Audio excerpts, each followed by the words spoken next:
Welcome to my channel. నేను మీ శ్రీనివాస్ రెడ్డి. మోహన్ బాబు గారికి చొక్కెదురైంది హైకోర్టులో గూడా. ఎందుకు, ఏమనేది గూడా ఈ వీడియోలో మనం తెలుసుకుందాం. మీరు గనక మోహన్ బాబు గారి అభిమానులైతే తప్పనిసరిగా ఈ వీడియోని చూడండి. లైక్ చేసి, షేర్ చేసి, కామెంట్ చేయడం మాత్రం మర్చిపోకండి. అయితే సినీ నటుడు మోహన్ బాబుకు తెలంగాణ హైకోర్టులో చొక్కెదురైంది. విలేకరుల పైన దాడి కేసులో ఆయన పెట్టుకున్నటువంటి ముందస్తు బెయిల్ పిటిషన్ గూడా హైకోర్టు కొట్టివేసింది. మోహన్ బాబు అనారోగ్యంతో ఉన్నారని, గుండె, నరాల సంబంధితమైనటువంటి సమస్యలతో మతిమరుపుతో బాధపడుతున్నారని ఆయన తరపు న్యాయవాది కోర్టు దృష్టికి కూడా తీసుకొచ్చారు. అయితే ప్రస్తుతం ఆయన తిరుపతిలో ఉన్నట్టుగా తెలుస్తుంది. ఇటీవల దుబాయ్‌లో ఉన్నటువంటి తన మనవడికి కలిసేందుకు కూడా మోహన్ బాబు వెళ్లారని, అనంతరం తిరుపతికి తిరిగి వచ్చి విద్యా సంస్థల బాధ్యతలు కూడా చూస్తున్నట్టు కూడా తెలియజేశారు. దాడి ఘటనలో ముందస్తు బెయిల్ ఇవ్వొద్దంటూ కూడా ఈ సందర్భంగా అదనపు పబ్లిక్ ప్రాసిక్యూటర్ తన వాదన కూడా వినిపించారు. ఇరు వర్గాల వాదనలు విన్నటువంటి న్యాయస్థానం మోహన్ బాబుకి ముందస్తు బెయిల్ పిటిషన్ కూడా కొట్టివేసింది.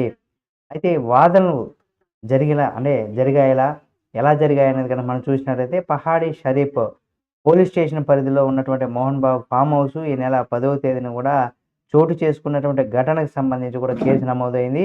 న్యూస్ కవరేజ్‌కి వెళ్ళినటువంటి విలేకరు పైన మోహన్ బాబు దాడి చేశారు. దీంతో సదరు విలేకరు తీవ్రంగా గాయపడ్డారు. ఈ ఘటనకు సంబంధించి కూడా పోలీసులు మోహన్ బాబు పైన హత్యాయత్నం కింద కూడా కేసు నమోదు చేశారు.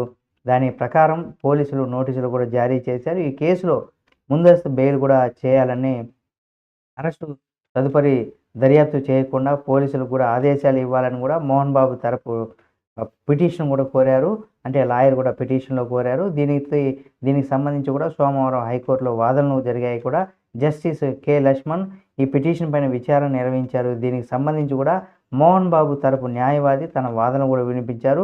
గాయపడిన విలేకరులతో మోహన్ బాబు కనీసం పరిచయం కూడా లేదని, అతనెవరో కూడా తెలీదని కూడా కోర్టులో తెలిపారు. అలాంటప్పుడు అతని పైన హత్యాయత్నం ఎలా చేస్తారని కూడా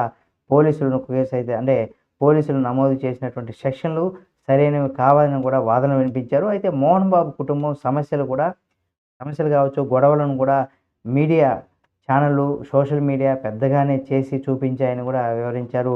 మంచు మనోజ్‌తో వచ్చినటువంటి బౌన్సర్‌లో ప్రాణహాని ఉండడంతో ఆ విధంగా దాడి చేశారని కూడా అనుకోకుండా జరిగినటువంటి ఘటనని కూడా కోర్టులో వాదనలు తెలిపారు. అయితే పోలీసుల తరపున అదనపు పబ్లిక్ ప్రాసిక్యూటర్ వాదనలు వినిపిస్తూ ఈ ఘటన పైన మొదట పహాడేశ్వర పోలీసులో కేసు నమోదు చేసి, అనంతరం బాధితుడు వాంగ్మూలం ప్రకారం సెక్షన్‌లు కూడా జోడించినట్టుగా కూడా తెలిపారు. ఈ కేసులో మోహన్ బాబు విచారణకు హాజరు కావాల్సిందేనని కూడా, ఆయనకు ముందస్తు బెయిల్ మంజూరు చేయవద్దని కూడా కోర్టును కోరారు. ఇరు వర్గాల వాదనలు విన్నటువంటి న్యాయమూర్తి మోహన్ బాబుకు బెయిల్ పిటిషన్ కొట్టివేశారు. అయితే విచారణకు హాజరైన రోజే ట్రయల్ కోర్టులో బెయిల్ మంజూరు చేయవలసిందిగా కింద కోర్టును కూడా ఆదేశించారని కూడా ఈ సందర్భంగా మోహన్ బాబు తరపు న్యాయవాది కోర్టుకు కోరగా, న్యాయవాది విజ్ఞప్తిని కూడా హైకోర్టు తిరస్కరించింది. మోహన్ బాబు అరెస్టు విషయంలో ఎలాంటి ఆలస్యం లేదని కూడా, చట్ట ప్రకారం అంతా జరుగుతుందని కూడా ఇప్పటికే రాచకొండ సిపి సుధీర్ బాబు అయితే తెలియజేశారు. హైకోర్టు తీర్పుతో పహాడేశ్వర పోలీసులు తదుపరి చర్యలు చేపట్టేందుకు కూడా సిద్ధంగా ఉన్నారని కూడా చెప్పుకోవచ్చు. మరి 100% మోహన్ బాబు అరెస్ట్ ఖాయమని కూడా చెప్పుకోవచ్చు. ఈ వీడియో మీకు నచ్చితే లైక్ చేయండి. మరిన్ని వీడియోల కోసం మా ఛానల్‌ని సబ్స్క్రైబ్ చేసుకొని పక్కనే ఉన్న బెల్ బటన్ నొక్కడం మాత్రం మర్చిపోకండి.